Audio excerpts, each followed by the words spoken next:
चलें हम कंटिन्यू करते हैं। अगर आपसे पूछा जाए कि गैस क्या है, what is a gas law, तो गैसेस के 4 पैरामीटर्स, 4 वेरिएबल एक दूसरे से बड़ी क्लोजली लिंक्ड हैं। Pressure, volume, temperature, number of moles या मास। इन चारों में से किसी एक को चेंज करेंगे तो बाकी इफेक्ट पड़ता है।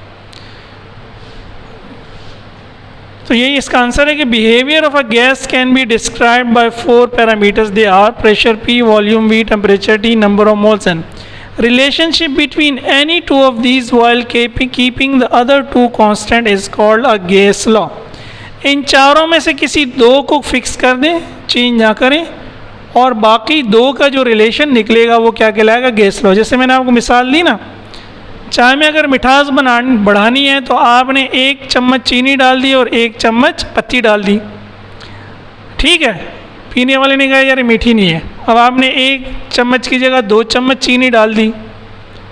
लेकिन अगर आप बहुत ज़्यादा अक्लमंद हैं और आपने पत्ती भी 2 चम्मच कर दी, तो वो तो वही रहेगी, फिर उसकी कड़वाहट जो है वो तो वही रहेगी, उसका तेज़पन। तो आपको पत्ती कांस्टेंट रखनी पड़ेगी और चीनी बढ़ानी पड़ेगी, तब उसकी मिठास बढ़ेगी। तो 3 इंपॉर्टेंट लॉज हैं। बॉयज़ लॉ में हम क्या करते हैं, नंबर ऑफ मोल्स और टेम्परेचर को कांस्टेंट कर देते हैं, तो वॉल्यूम प्रेशर के इन्वर्सली प्रोपोर्शनल निकलता है। चार्ल्स लॉ में नंबर ऑफ मोल्स और प्रेशर को कांस्टेंट करते हैं तो वॉल्यूम डायरेक्टली प्रोपोर्शनल होता है टेम्परेचर के। और गे-लोसॉक्स लॉ, या इसका आसान नाम है प्रेशर लॉ, प्रेशर टेम्परेचर के डायरेक्टली प्रोपोर्शनल होता है अगर आप वॉल्यूम और नंबर ऑफ मोल्स को क्या कर दें, कांस्टेंट कर दें। तो अब हम इनको बारी बारी डिटेल में देखते हैं।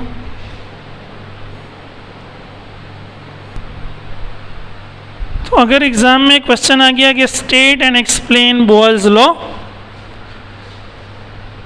बॉयल्स लॉ की statement, for a fixed number of moles at constant temperature. Fixed number of moles से मुराद भी यही है, कांस्टेंट मोल्स।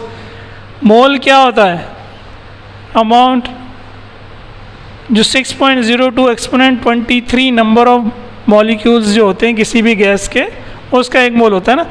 तो फिक्स मोल्स हैं, अगर आपके पास 1 मोल है, 2 मोल है, 3 मोल है, आप उनको चेंज नहीं कर रहे। टेम्परेचर भी कांस्टेंट है, उसको भी चेंज नहीं कर रहे, तो 2 वेरिएबल हो गए कांस्टेंट। इस कंडीशन में क्या होगा, volume is inversely proportional to pressure. Volume pressure के इन्वर्सली प्रोपोर्शनल होगा। प्रेशर बढ़ाएंगे वॉल्यूम कम होगा, प्रेशर डबल करेंगे वॉल्यूम आधा हो जाएगा, प्रेशर को 4 से मल्टीप्लाई करेंगे वॉल्यूम 4 से डिवाइड हो जाएगा।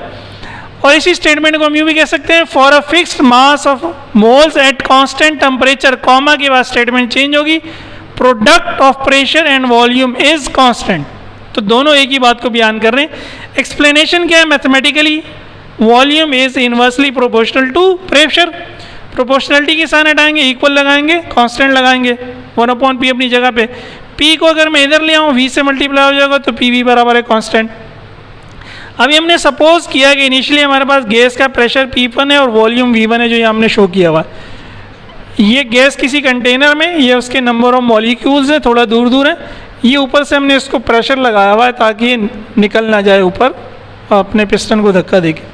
अब हमने क्या किया, प्रेशर को डबल कर दिया। फ़र्ज़ करें प्रेशर हमने बढ़ा दिया, आप ये भी लिख सकते हैं, मैंने समझाने के लिए आप होगा कि प्रेशर को डबल कर दिया मैंने। P2 2P1 हो गया। जैसे अगर P1 1 था तो मैंने उसको 2 कर दिया, जो मैंने ग्राफ में आपको समझाया था। तो वॉल्यूम क्या हो जाएगा, आधा हो जाएगा।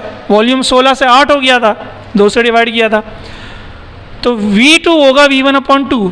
अब हो गया क्या इस कंडीशन में, जो P1 V1 का प्रोडक्ट होगा वही P2 V2 का भी प्रोडक्ट होगा। इसको यहाँ वेरीफाई भी कर सकते हैं। P2 V2, P2 क्या है 2P1 और V2 क्या है V1/2, तो 2 से 2 कैंसिल हो जाएगा, P2 V2 P1 V1 होगा। तो यहाँ से भी हम लिख सकते हैं कि अगर ये भी कांस्टेंट है, ये भी कांस्टेंट है, तो दोनों बराबर हैं। P1 V1 बराबर है P2 V2, ये भी 10 है, ये भी 10 है, तो P1 V1 और P2 V2 दोनों 10 के बराबर है, यानी कि दोनों एक दूसरे के बराबर है। अब ये जो कांस्टेंट की वैल्यू है, ये डिपेंड करेगी कि ये नंबर ऑफ मोल्स आपने कितने लिए और आपने टेम्परेचर क्या रखा है। ये आप चेंज करेंगे नंबर ऑफ मोल्स या टेम्परेचर, तो ये कांस्टेंट चेंज हो जाएगा। तो इसलिए ये कोई फिक्स कांस्टेंट नहीं है, ये चेंज होगा। ग्राफ हम पहले ही समझ चुके थे, इन्वर्स रिलेशन का ग्राफ ये कर्व होता है। अगर आप एक्स एक्सिस पे प्रेशर लें और वाई एक्सिस पर वॉल्यूम लें तो ये ग्राफ बनेगा। हाँ, अगर आप 1/p का वॉल्यूम से रिलेशन निकालेंगे तो 1/p के तो ये डायरेक्टली प्रोपोर्शनल है, ठीक है ना। लेकिन P के इन्वर्सली प्रोपोर्शनल है। इतनी एक्सप्लेनेशन आप कर देंगे, 4 नंबर का सवाल होगा, आपको पूरे 4 नंबर मिल जाएंगे इंशाल्लाह। अगर एग्ज़ाम में क्वेश्चन आ जाए चार्ल्स लॉ का, तो बिल्कुल इसी तरह बॉयज़ लॉ की तरह हम इसको करेंगे। स्टेटमेंट क्या है? For a fixed number of moles at constant pressure volume is directly proportional to temperature. वो volume is inversely proportional to pressure था या volume is directly proportional to temperature? वहाँ टेम्परेचर कांस्टेंट था या प्रेशर कांस्टेंट है? Number of moles तो दोनों में कांस्टेंट है। या for a fixed number of moles at constant pressure ratio of volume and temperature is constant. Explain करते हैं इसको mathematically. Volume directly proportional to temperature के डायरेक्टली प्रोपोर्शनल है। प्रोपोर्शनली हटा, इक्वल लगाया, कांस्टेंट लगाया, मल्टीप्लाई बाय टी, टी इधर आके डिवाइड हो गया तो वी अपॉन टी कांस्टेंट। तो अगेन हमने सपोज कर लिया कि इनिशियली गैस का टेम्परेचर T1 है और वॉल्यूम V1 है। T1 टेम्परेचर है, V1 इसका वॉल्यूम है। और ये जो हम प्रेशर लगा रहे हैं देखो दोनों जगह सेम है, इसको हमने चेंज नहीं किया। अब सपोज दैट मैंने टेम्परेचर डबल कर दिया, यहाँ से मैंने इसको हीट दे दी, मैंने टेम्परेचर डबल कर दिया, तो होगा क्या? मॉलिक्यूल्स की काइनेटिक एनर्जी बढ़ जाएगी। जब मॉलिक्यूल्स की काइनेटिक एनर्जी बढ़ जाएगी तो वो क्या करेंगे? इसको अपने पिस्टन को या ऊपर जो ढक्कन है इसको ऊपर धकेल देंगे और उसका वॉल्यूम बढ़ जाएगा। तो अगर आपने टेम्परेचर डबल किया तो वॉल्यूम भी डबल हो जाएगा। तो होगा क्या फिर? V1 अपॉन T1 की जो वैल्यू होगी वही V2 अपॉन T2 की वैल्यू भी होगी। ये दोनों कांस्टेंट होंगे। तो ये दोनों कांस्टेंट है, इसका मतलब V1 अपॉन T1 बराबर है V2 अपॉन T2। और इस कांस्टेंट की वैल्यू डिपेंड करेगी प्रेशर और number of moles per. Graph जो है इसका स्ट्रेट लाइन होगा, हमने देखा था। एक्स एक्सिस पे अगर टेम्परेचर ले लें और वाई एक्सिस पर वॉल्यूम ले लें, और टेम्परेचर को अगर हमने डिग्री सेंटीग्रेड में लिया हुआ है तो देखें ये 0 डिग्री सेंटीग्रेड है। 0 डिग्री सेंटीग्रेड पर गैस का वॉल्यूम 0 नहीं है, गैस का कुछ ना कुछ वॉल्यूम है। ये हमने जब केल्विन स्केल पढ़ा था तो उस वक्त भी समझाया था मैंने कि गैस तो 0 डिग्री सेंटीग्रेड के बाद जब उसको कूल डाउन करेंगे तो यहाँ तक फ़र्ज़ करें आपने एक्सपेरिमेंटल वैल्यू हासिल की, फिर आपने इसको एक्सटेंड कर दिया। ये वॉल्यूम, ये आपका ग्राफ जहाँ टेम्परेचर के स्केल को टच करेगा, ये जो पॉइंट है, तो इस पॉइंट पर वॉल्यूम 0, इस पॉइंट पर टेम्परेचर 0, लेकिन 0 डिग्री सेंटीग्रेड ना। अब जब यहाँ टेम्परेचर 0 डिग्री सेंटीग्रेड है, एक्स वाई एक्सिस पर एक्स एक्सिस की वैल्यू 0 और एक्स एक्सिस पर वाई एक्सिस की वैल्यू 0 है। ये पॉइंट हमारा क्या है कि टेम्परेचर 0 है लेकिन वॉल्यूम की कुछ ना कुछ वैल्यू है, वॉल्यूम एग्जिस्ट कर रहा है। यहाँ पे वॉल्यूम 0 है, टेम्परेचर एग्जिस्ट कर रहा है। वो टेम्परेचर क्या है? -273.15 डिग्री सेंटीग्रेड। एक्चुअल में तो गैस के मॉलिक्यूल्स का लाजमन कुछ ना कुछ वॉल्यूम होगा, अगर वो गैस है भी तो ये वो टेम्परेचर है जो प्रैक्टिकली अचीव नहीं होता, क्योंकि इससे पहले ही गैस जो है वो भी लिक्विड बन जाती है। इसी को केल्विन ने अपने स्केल का जो है ना 0 माना था और यहीं से केल्विन स्केल डिफाइन हुआ था।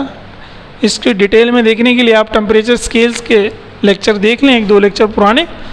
इसी तरह बिल्कुल सेम इसी तरह हमारा जो गेल-लुसॉक लॉ है या प्रेशर लॉ है, उसमें आप करेंगे क्या?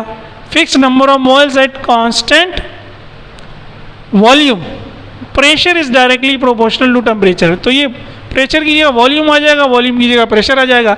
सेम इसी तरह एक्सप्लेन होगा, P1 अपॉन T1 बराबर होगा P2 अपॉन T2 बराबर है कांस्टेंट के। ठीक है, तो ये हमारे कोर्स का हिस्सा नहीं है। प्रेशर लॉ या हमें थर्मोडायनेमिक्स समझने में मदद देगा, इसलिए इसको ज़हन नशीन कर लें। जज़ाकुमुल्लाह खैर।